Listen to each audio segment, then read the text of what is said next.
ကျွန်တော်ဗီဒီယိုတစ်ပုဒ်ရိုက်တဲ့အခါမှာ shutter speed နဲ့ဆက်ဆက်နေတဲ့ root တစ်ခုရှိပါတယ်။အဲဒါကတော့180 degree shutter root ပဲဖြစ်ပါတယ်။ကျွန်တော်တို့အခုပြောနေတဲ့ Toki ကဗီဒီယိုရိုက်မယ်ဆိုရင်ကျွန်တော်တို့က24 frame per second နဲ့ရိုက်မယ်ဆိုရင်ကျွန်တော်တို့က shutter speed ကို 1.48 second ထားပေးရမှာဖြစ်ပါတယ်။ဒါပေမဲ့ကင်မရာရဲ့မှာ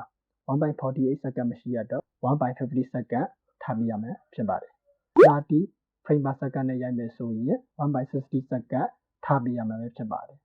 ကျွန်တော်တို့က slow motion ဗီဒီယိုတစ်ပုဒ်ရိုက်တော့မယ်ဆိုရင်တော့ frame per second ကလည်းအရေးကြီးပါတယ်။ frame per second ကတော့60 frame per second လို့120 frame per second တို့ထားပေးရမှာဖြစ်ပါတယ်။60 frame per second နဲ့ရိုက်မယ်ဆိုရင်ကျွန်တော်တို့ရဲ့ shutter speed ကို 1.120 second ထားပေးရမှာဖြစ်ပါတယ်။ 120 frame per second နဲ့ရိုက်မယ်ဆိုရင်ကျွန်တော်ရဲ့ shutter speed ကို 1.240 second ထားပေးရမှာဖြစ်ပါတယ်။ဒီကတော့ shutter speed နဲ့သက်ဆိုင်တဲ့အရာတွေကိုကျွန်တော်ရှင်းပြတာပဲဖြစ်ပါတယ်